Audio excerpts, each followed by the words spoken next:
Hello students, welcome to all on your beautiful classes science education hub. तो आज हम देखेंगे एनसीईआरटी बैक एक्सरसाइज। हमने some basic concept of chemistry को अच्छे से डील कर लिया, देख लिया उसमें हर एक चीज। अब उसके जो बैक एक्सरसाइज है उसको देखेंगे। देखो क्या है बैक एक्सरसाइज जो उसका है एनसीईआरटी का, उसमें जो एग्जाम्पल दिए हुए बड़े अच्छे दिए हुए हैं। ठीक है, तुम्हारे कॉन्सेप्ट को बिल्ड करेंगे। तो आज हम मतलब एक दो तीन लेक्चर लगेंगे। ठीक है, पांच पांच क्वेश्चन करके, हर लेक्चर में पांच पांच क्वेश्चन करके उसको भी खत्म करेंगे। थोड़ा कॉन्सेप्ट अच्छे खास से दिए हुए हैं क्वेश्चन को, मैंने जब देखा तो मुझे भी पता चला, तो उसको देखेंगे ताकि हमारा और अच्छे से क्लियर हो सके। ठीक है, तो देखते हैं पहला क्वेश्चन क्या है। पहला क्वेश्चन है तुम्हें सीधा सीधा मोलर मास कैलकुलेट करना। ठीक है, देखो मोलर मास कैलकुलेट करना मैंने बता दिया है। ठीक है, फिर भी मैं तुम्हें बता दे रहा हूँ। CO2 है, H2O है, और एक और है, क्या है, CH4 है ना, CH4 है। मैं तुम्हें 20 तक के जो है नंबर और मास, ठीक है, एटॉमिक नंबर और एटॉमिक मास याद कराए थे। आई होप तुमको याद होंगे। ठीक है, मैं इतना उम्मीद करके चलता हूँ। तो कार्बन का कितना हो जाएगा, कार्बन कार्बन का एटॉमिक नंबर कितना हो जाएगा 6, एटॉमिक मास कितना हो जाएगा 12 हो जाएगा। ठीक है जी। ऑक्सीजन का एटॉमिक नंबर कितना हो जाएगा, ऑक्सीजन का एटॉमिक नंबर हो जाएगा 8। ठीक है, एटॉमिक मास कितना हो जाएगा 16 हो जाएगा। इनटू कितना कर दोगे, दो एटम से तो 2 कर दो। ठीक है, कितना हो जाएगा 12 प्लस 32 कितना हो जाएगा 44 हो जाएगा। तो इसका कितना आया, पहले वाले का कितना आया, CO2 का 44 है। H2O का कितना आ जाएगा 2 इंटू 1 प्लस 16, तो कितना हो जाएगा 18 हो जाएगा। थर्ड वाले का क्या हो जाएगा, थर्ड वाले का हो जाएगा कार्बन है, कार्बन है, इसका एटॉमिक नंबर कितना होता है 6 होता है। 12 जो होता है इसका एटॉमिक मास होता है, तो पहले यहाँ पे 12 रखेंगे। 4 इंटू 1, ठीक है, कितना हो गया 16 हो गया। समझ में आया? तो बहुत इजी से 3 क्वेश्चन थे। ठीक है, 10-15 सेकेंड के क्वेश्चन थे ये। ठीक है, तुम्हें मोलिकुलर मास कैलकुलेट करते करते ना ये सारी चीजें याद भी हो जाती होंगी। ठीक है, तो दूसरे नंबर क्वेश्चन पे बढ़े। Calculate the mass percent of different element present in sodium. पहले पूरा क्वेश्चन लिख देता हूं। ठीक है, ये तो तुम्हारा पहला था। तुम्हारा दूसरा क्वेश्चन क्या है, तुम्हारा दूसरा क्वेश्चन है calculate the mass percent. Calculate calculate the mass percent, the mass percent, calculate the mass percent of different element, of different element, different element, of different element, calculate the mass percent of different element present in a sodium sulfate, present in a sodium sulfate, present in sodium sulphate NaSO4 sodium sulphate. ठीक है, ये हो गया तुम्हारा question. ध्यान से question को पढ़ो यार, पहले ध्यान से क्वेश्चन को पढ़ो। बिना क्वेश्चन को पढ़े तुमको समझ में नहीं आएगा कि इसमें करना क्या है। इसमें बोला है मास परसेंट हमें निकालना है डिफरेंट एलिमेंट का, अलग अलग एलिमेंट का। ठीक है, अलग अलग एलिमेंट का मैंने तुम्हें बताया था, एलिमेंट क्या होते हैं, एटम क्या होते हैं। ठीक है, ये सारी चीजें क्या होती है मैं तुम्हें बता रखी है। डिफरेंट एलिमेंट का पूछा है, डिफरेंट एलिमेंट का मतलब सोडियम का अलग से पूछा है, सल्फर का अलग से, ऑक्सीजन का अलग से। मेरी तुम मुझे एक बात बताओ यार, जनरल सी बात है, अगर मैं फॉर्मूला लिखता हूं परसेंट का, ठीक है, मास परसेंट का अगर मैं फॉर्मूला लिखता हूं मास परसेंट का, तो मैं क्या लिखूंगा, mass of solute, mass of solute, mass of solute by mass of mass of solution, mass of solution into 100। एक बात बताओ, तुम्हें सॉल्यूट सॉल्वेंट में से कुछ दिया हुआ है क्या? तुम्हें एक चीज बस दी हुई है, NaSO4 दिया हुआ है। ठीक है, सोल्यूट सॉल्वेंट में से तुम्हें एक चीज बस दी हुई है NaSO4, पर तुम्हें रखना कौन सा मास है, सोल्यूट का। एक बात बताओ, क्या तुम इसको पूरा का पूरा टोटल मान सकते हो? टोटल मान सकते हो क्या? कोई और चीज दी हुई है, तुम खुद देखो, कोई और चीज दी हुई नहीं दी हुई, इसको तुम टोटल मान सकते हो? बिल्कुल मान सकते हैं। ठीक है, बिल्कुल मान सकते हैं। चलो इसको टोटल मान के पहले इसका जो है मॉलिक्यूलर मास निकालते हैं। इसका क्या करेंगे, मॉलिक्यूलर मास निकालेंगे। इसका मॉलिक्यूलर मास कितना हो जाएगा, कैलकुलेट करोगे तुम्हारा 142 आएगा। मैं तुम्हें बताता हूँ 142 कैसे आएगा। सोडियम का कितना होता है, 11 होता है, तो 23 इसका एटॉमिक मास हो जाएगा, प्लस सल्फर का 32, ठीक है, ऑक्सीजन का कितना हो जाएगा 64, ठीक है, तो टोटल ऐड करोगे 142 हो जाएगा। ये 140 ग्राम टोटल है, ठीक है, टोटल है, total molecular mass, total molecular mass, ठीक है। अब तुम एक एक का निकाल सकते हो, बिल्कुल निकाल सकते हो। सोडियम का मास परसेंट अगर तुमको निकालना है, क्या करोगे, सोडियम का वेट रखो, सोडियम का कौन सा वेट रखोगे, सोडियम का एटॉमिक वेट रखो। सोडियम का एटॉमिक वेट कितना होता है 23। एक मिनट रुकना, तो एक मिनट रुकना, तो यहाँ Na2 है ना, यहाँ पे गड़बड़ी हो गई, यहाँ पे मल्टीप्लाई करना होगा तुम्हें 2 से, रुकना, तो 2 इंटू, अब जाके 142 आएगा, ठीक है। तो कितना होता है सोडियम का, कितना होता है 23 होता है। अब सही है, अब करेक्ट है, ठीक है, वो ऐड करने पर उतना 142 नहीं आता, अब आएगा, ठीक है। तो 223 इसका जो एटॉमिक मास होता है वो 23 होता है, इंटू देखो 2 सोडियम है ना, तो इंटू 2 करोगे, बाई टोटल कितना है 142 करोगे, इंटू 100। मेरी बात फिर से सुनो, सोडियम का अगर तुम मास परसेंट निकाल रहे हो तो सोडियम का क्या रखोगे, एटॉमिक मास रखोगे, और देखोगे कि कितने एटम प्रेजेंट हैं। सोडियम के 2 एटम प्रेजेंट है, 2 से मल्टीप्लाई कर दो, बाई टोटल कर दो, इंटू 100, तो कितना आ जाएगा, तुम इसको जब कैलकुलेट करोगे उसमें 32.5 आ जाएगा, 32.5%। चलो सल्फर का निकालो, सल्फर का मास परसेंट कितना हो जाएगा सल्फर का, तो सल्फर का क्या रखोगे, एटॉमिक वेट रखोगे कि क्या रखोगे, एटॉमिक नंबर रखोगे, एटॉमिक वेट रखोगे, ठीक है। तो कितना हो जाएगा 32 बाई कितना हो जाएगा 142 इंटू 100, 142 टोटल है, ठीक है। ये कितना हो जाएगा 22.5% के अराउंड में तुम्हारा आ जाएगा। कैलकुलेट करो आराम से, कैलकुलेट करके देखोगे तो इतना आ जाएगा। फिर उसके बाद देखो ऑक्सीजन का, ऑक्सीजन का जब मास परसेंट निकालोगे तो ऑक्सीजन का वेट रखोगे, ठीक है जी, 4 इंटू कितना रखोगे ऑक्सीजन, ठीक है, ऑक्सीजन 4 इंटू 16 रखोगे, हाँ 142 करोगे, बिल्कुल, इंटू 100 करोगे, बिल्कुल करोगे, ठीक है, कितना आएगा 45%। ये रहा तुम्हारा अलग अलग। तुम्हें इसमें बस एक ही चीज समझनी थी, समझने वाली एक ही चीज थी कि तुमको यहाँ पे Na2SO4 को जो है ना वो टोटल मॉलिक्यूलर मास मान के चलना था, ठीक है। इतनी बात समझ में आ गई, चले आगे बढ़े, नोट कर लो तो आगे बढ़ते हैं, ठीक है।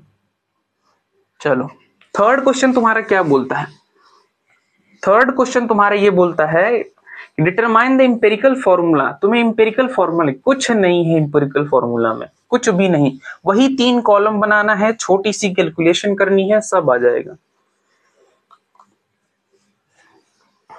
फिर मैं तुम्हें करके एक्सप्लेन भी कर देता हूं ताकि तुमको फिर दिक्कत ना हो। इसमें कुछ ऐसे टर्म्स हैं जिसकी वजह से तुमको दिक्कत आ रही है, जैसे डाई ऑक्सीजन बोल दिया है तो तुम्हें समस्या हो रही है होगी कि डाई ऑक्सीजन कहाँ से आ गया।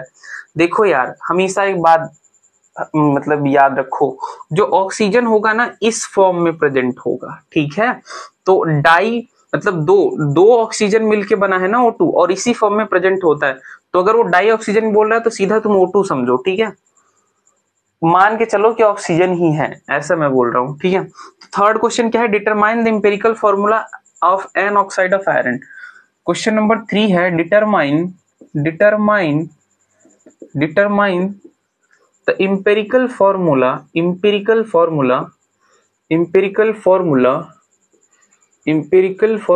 determine the empirical formula of an oxide of iron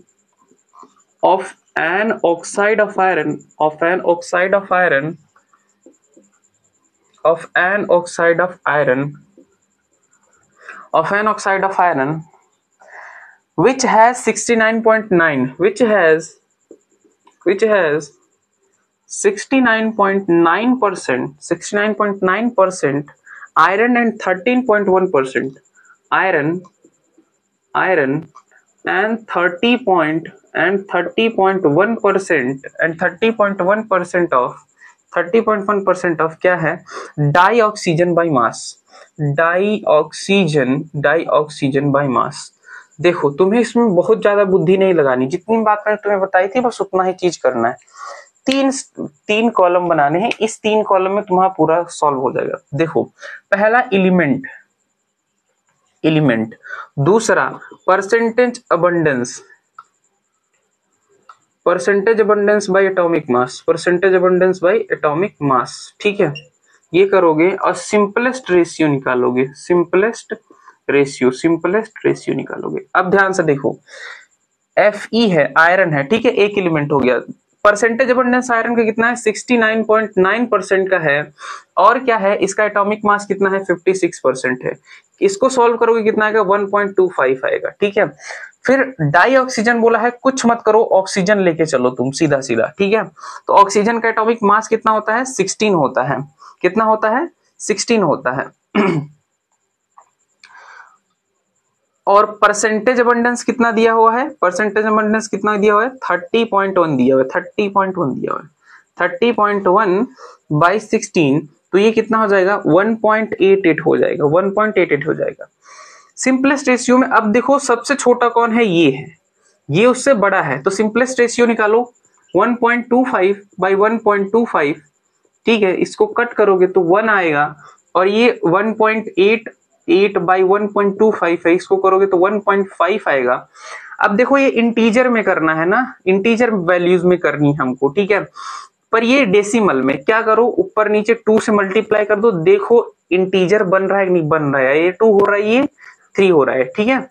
तो F2O3, Fe2O3, ये रहा तुम्हारा इंपेरिकल फॉर्मूला, ये रहा तुम्हारा इंपेरिकल फॉर्मूला, इंपेरिकल फॉर्मूला। समझ गए क्या, समझ गए कैसे आ रहा है इंपेरिकल फॉर्मूला? बहुत ज्यादा हार्ड तो नहीं था, कुछ नहीं, जो मैं जितना मैंने तुम्हें बताया था बस उतनी सी चीज करनी थी, 3 कॉलम में सारी चीजें हो गई, ठीक है। देख लो, अच्छे से देख लो, फिर आगे बढ़े। 4th नंबर वाला क्वेश्चन में 3 क्वेश्चन है, थोड़े से ट्रिकी हैं, थोड़ा सा फोकस करना होगा, ठीक है। तो देखो ध्यान से, तुम्हें पहले तो एक रिएक्शन दिया है, उसमें तुम्हें क्या किया है पता है, लिमिटिंग रिएजेंट का कॉन्सेप्ट उसने घुसा दिया है। मैंने तुम्हें बताया था लिमिटिंग रिएजेंट हम किसके लिए यूज कर रहे थे, रिएक्टेंट के लिए यूज कर रहे थे।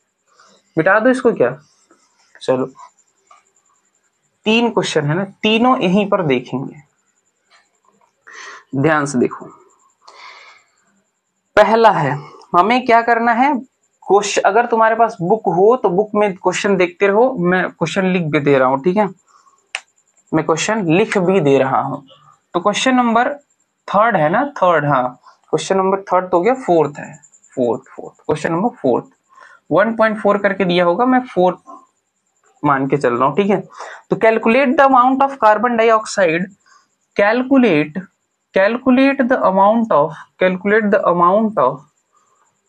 The amount of CO2, carbon dioxide का मतलब CO2, ठीक है।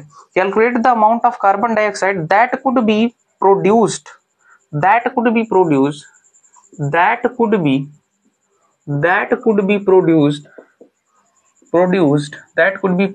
ठीक है। उसके आगे क्या दिया है, व्हेन, जब, पहला देखो इसका, पहला क्या दिया हुआ है, 1 मोल of carbon burned in air, 1 मोल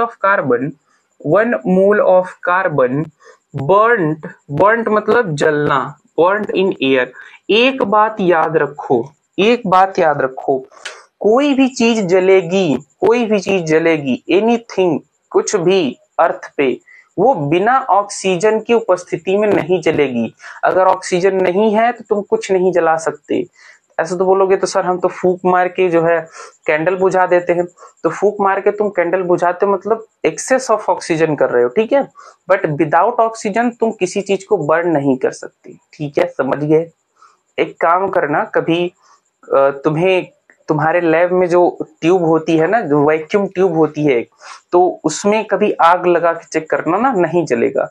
ऐसा तो कुछ करना मत, पर अगर तुम्हें बहुत इच्छा हो रही हो तो कोशिश करना, वैक्यूम में जहां एयर प्रेजेंट नहीं है वहां पे बर्न नहीं हो पाएगी कोई चीज, तो ऑक्सीजन के प्रेजेंट में बर्न होती है चीजें, ठीक है। जैसे देखते नहीं, कहीं किसी कंपनीज में या कहीं कुछ हो जाता है हादसा, ब्लास्ट होता है तो वहां पे जब आग लगती है तो जितनी तेज हवाएं चलती हैं उतनी तेज आग फैलती जाती है ना। तो समझ रहे हो, ठीक है। देखो अब इसको करना कैसे है, 1 मोल ऑफ कार्बन है तो 1 मोल कार्बन ले लिए जी, ठीक है। बर्न हो रहा है एयर में तो ऑक्सीजन भी है, चलो ये भी CO2। यहाँ पे क्या है ना, यहाँ पे सिंपल सा है कि सब 1 मोल है, एक एक मोल है। मैंने तुम्हें बताया था ये स्टाइक्योमेट्री सामने लग रही है, इसको हम मोल भी बोल सकते हैं, ये मैंने तुम्हें बताया था, ठीक है। नहीं नहीं तुम्हें समझ में आ रहा है तो जाओ पिछला लेक्चर देख के तब आओ, ठीक है, नहीं तो ऐसे नहीं समझ में आ गया तो फिर मैं बता दे रहा हूं। ये तीनों 1 मोल हैं। अब जैसे देखो ये कितना ग्राम है, 12 ग्राम है, मॉलिक्यूलर मास से निकाल लिया, ठीक है जी। ये कितना 32 ग्राम है, क्यों, ऑक्सीजन का 16 ग्राम होता है तो 2 ऑक्सीजन है तो 32 ग्राम हो गया। तुम इन दोनों को ऐड करके चेक करो, देखो, और इसका दो चीज करो, एक तो इसको ऐड करो तो 44 आ रहा है, ठीक है, 44 ग्राम। और तीसरी चीज, या तुम ऐसे कर सकते हो यार कि इसका भी मॉलिक्यूलर मास निकालोगे तो 44 ग्राम आएगा। ये तो इक्वेशन से ही सॉल्व हो गया, ये इक्वेशन से ही पता चल गया, ठीक है, कि CO2 कितना होगा, 44 ग्राम होगा, पहले क्वेश्चन में पता चल गया, ठीक है जी। दूसरा क्वेश्चन देखते हैं इसी में। दूसरे में बोल रहा है 1 mole carbon, 1 mole carbon burnt in present of 16 gram of oxygen, है ना, यही कह रहा होगा, यही कह ही रहा है।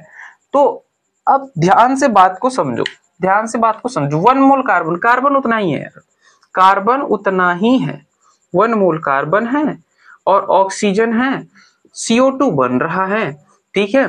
तुम्हें इसको करने का एक तरीका बताता हूं, ठीक है। तरीका देखो, क्या करो,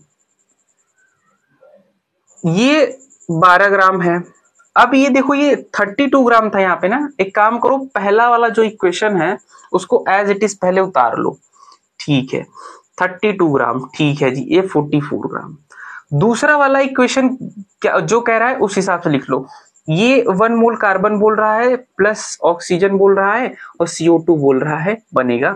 तो अब इसमें ये बोल रहा है कि ये 12 ग्राम है, ये 16 ग्राम हो गया जी, और ये बताना है x।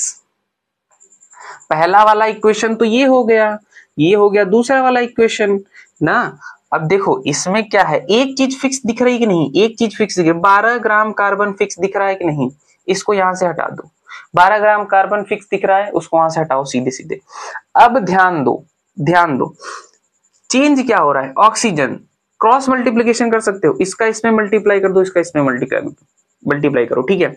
इसका इसमें मल्टीप्लाई करोगे, x इंटू 32 इक्वल टू कितना हो जाएगा, 16 इंटू 44, फिर x इक्वल टू क्या हो जाएगा, 16 इंटू 44 बाई 32। इसको सॉल्व करोगे यहाँ पे तो कितना आ जाएगा पता है, 16 1 जा 16, 16 2 जा, और इससे करोगे 22, x इक्वल टू 22 ग्राम। मतलब तुम्हारा दूसरे वाले का, जब तुम 16 ग्राम ऑक्सीजन के साथ CO2 को बर्न करोगे तो कितना आएगा x, तुम्हारा CO2 कितना आएगा, 22 ग्राम आएगा। समझ गए, थोड़ा सा समझ, फोकस करना था यहाँ पे। कैसे करना था, मैंने पहला वाला इक्वेशन लिख दिया, पहला वाला इक्वेशन ठीक है। दूसरा वाला इक्वेशन ये था कि 12 ग्राम कार्बन है 1 मोल और हम ऑक्सीजन को 16 ग्राम ले रहे हैं, ठीक है जी। हमें अब CO2 बताना है, तो क्या करेंगे, कार्बन वाला पोर्शन फिक्स है 12 ग्राम का है, ठीक है, बट ऑक्सीजन वाला तो 12 ग्राम 32 ग्राम से 16 ग्राम हो रहा है ना, हो रहा है कि नहीं हो रहा है, ठीक है। तो वही चीज का क्या करो, क्रॉस मल्टीप्लीकेशन में कर दो, तुम्हारा कितना आ जाएगा, x इक्वल टू 22 ग्राम आ जाएगा। समझ गए, समझ गए। थर्ड वाला क्वेश्चन भी ऐसे ही है, ठीक है, थर्ड वाला क्वेश्चन भी ऐसे ही है। थर्ड वाला देखते हैं, थर्ड वाला, ठीक है।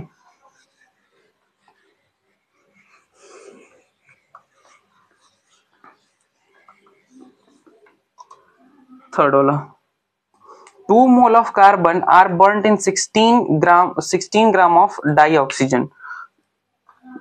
थर्ड वाला है 2 mole of 2 mole of carbon, 2 mole of carbon, निकलो निकलो, क्या हुआ, कोई काम है क्या।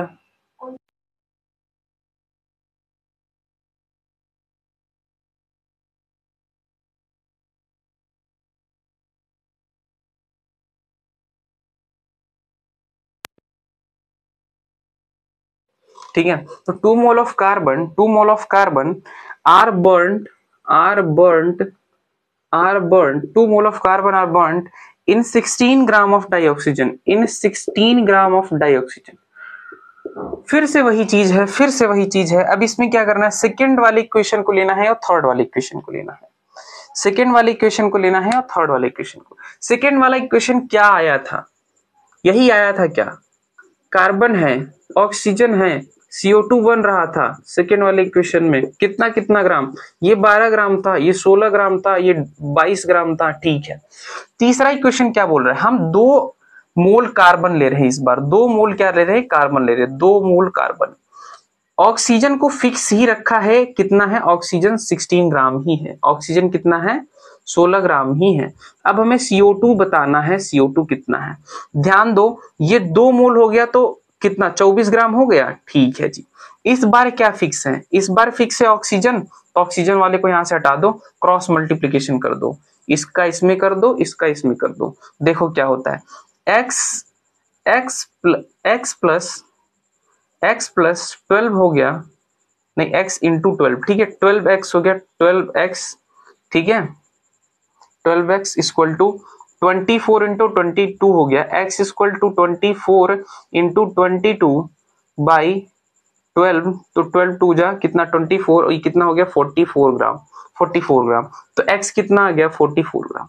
समझ गए, इन्हीं 3 क्वेश्चनों में प्रॉब्लम होती है, और करने का तरीका समझ गए, किस तरीके से कर सकते हो ये समझ गए, ठीक है, ठीक है। एक लास्ट क्वेश्चन है, ये दो चीजें समझ में आई या नहीं, तुम्हें नहीं समझ में आए तो एक बार वीडियो को फिर से वो करो, फिर से देखो, ठीक है, तुम्हें पक्का है समझ में आ जाएंगी, कोई बहुत बड़ी बात नहीं है, थोड़ा सा फोकस के साथ समझना है बस। लास्ट क्वेश्चन क्या है, लास्ट क्वेश्चन सीधा सीधा मोलैरिटी के फॉर्मूला जो मैंने तुम्हें बताया था उस पे दे दिया। उसमें तुम्हें क्या पूछ लिया है, उसमें तुमसे पूछ लिया है कि बताओ जी कितने ग्राम इतना मोलैरिटी है और कितने ग्राम हम यूज करेंगे सब्सटेंस को, ठीक है। तो देखते हैं क्या है क्वेश्चन, है ना, देखते हैं। Calculate the mass of, question number 5, fifth वाला है ना, लास्ट क्वेश्चन, ठीक है, 1.5 बोला है, तो क्या है, calculate the mass of sodium acetate, calculate the mass of sodium acetate, sodium acetate क्या होता है, COONA, यही होता है ना, COONA, CH3COONA, CH3, और एक मिनट रुकना, तो CH3COONA, सोडियम एसीटेट इसका नाम है, ठीक है, sodium acetate. Required to make 500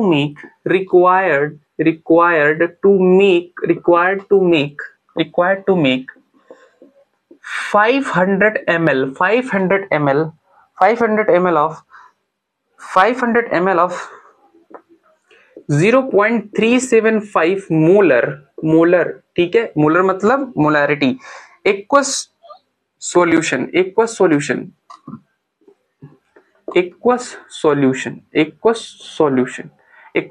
ठीक।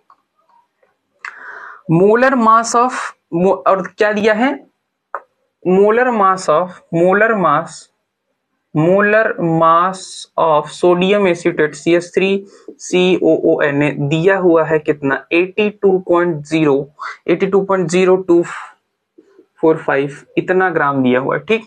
अब क्वेश्चन देखें, कुछ नहीं, मैंने जो तुम्हें बताया था फॉर्मूला, उस फॉर्मूले को डायरेक्ट यूज कर सकते हो, molarity equal to W/M into 1000 by V। ध्यान दो, तुम्हें मैं बता दे रहा हूं उसमें तुम्हें दिया क्या क्या, पूछा क्या, मोलैरिटी तुमको दी हुई है, सीधे सीधे दिख रही है, मोलैरिटी तुमको दी हुई कितना 0.375, ये तुमको मोलैरिटी दी हुई है। तुम्हें मॉलिक्यूलर मास भी दिया हुआ है, कितना 82.0245 दिया हुआ है, ठीक है। और तुम्हें क्या चीज दिया हुआ है, तुम्हें V भी दिया हुआ है, V कितना दिया हुआ है, वॉल्यूम 500 ml दिया हुआ है। तुमसे एक ही चीज नहीं दिया हुआ है, वो है W, वो तुमसे पूछा है, कैलकुलेट द मास और W मास ही होता है। ठीक है, देखो 0.375 इक्वल टू W कितना है, W ही पूछा है, और मोलिकुलर मास कितना है 82.0245, ठीक है, इंटू 500 इंटू 1000, ठीक है, 20 से 20 हटा दो, ठीक है, इसका मल्टीप्लीकेशन इसमें करो, इसका मल्टीप्लीकेशन इसमें करोगे कितना आएगा 30.759, 30.759 आई थिंक 30.759, इसको काम करो 2 से ये कर दो, ठीक है, अब इसका मल्टीप्लाई करोगे तो ये इतना आ जाएगा, ये कितना हो जाएगा, इसका मल्टीप्लाई इसमें हो जाएगा 2W हो जाएगा। अब इसको इस तरफ करो 2W इक्वल टू 30.759, तो W इक्वल टू 30.759 बाई 2, तो कितना हो जाएगा, ये कट करोगे इसको मतलब सिंप्लीफाई करोगे तो 15 पॉइंट कितना आ जाएगा 15.37 ग्राम आ जाएगा, 15.37 ग्राम आ जाएगा। बताओ इसमें कोई समस्या है क्या, कोई प्रॉब्लम नहीं, बस तुम्हें ये देखना है तुम्हें दिया क्या है, तुम्हें ये देखना है तुमसे पूछा मतलब पूछा क्या है, बस अगर दो चीजें डिफाइन हो जाती हैं तो तुम्हें बहुत अच्छे से समझ आ जाएगा कि क्या चीज है यार इसमें। ठीक है, मॉलिक्यूलरिटी का फॉर्मूला लगाना है, डायरेक्ट तुमको चीजें निकाल लेनी है। ठीक है, इसमें कोई दिक्कत परेशानी कोई समस्या नहीं होनी चाहिए। ठीक है, तो आज का इतना ही क्वेश्चन रखते हैं। ठीक है, फिर नेक्स्ट क्लास में इसके आगे का क्वेश्चन करेंगे, और मैं जितना कोशिश हो सकता है मुझसे कि मैं सिंप्लीफाई करूं चीजों को, तो मैं उतना सिंप्लीफाई करके तुम्हारे लिए लाऊंगा। ठीक है, अगर नहीं समझ में आता है फिर भी तो तुम कमेंट बॉक्स खाली है, अच्छे से तुम कमेंट कर सकते हो यार कि कोई तुम्हें दिक्कत तो नहीं हो रही। ठीक है, तो अगर कोई दिक्कत हो रही तो मैं तुम्हें यहाँ पे बताऊंगा। ठीक है, मिलते हैं नेक्स्ट लेक्चर में नेक्स्ट क्वेश्चन के साथ में। Thank you so much for watching, thank you so much.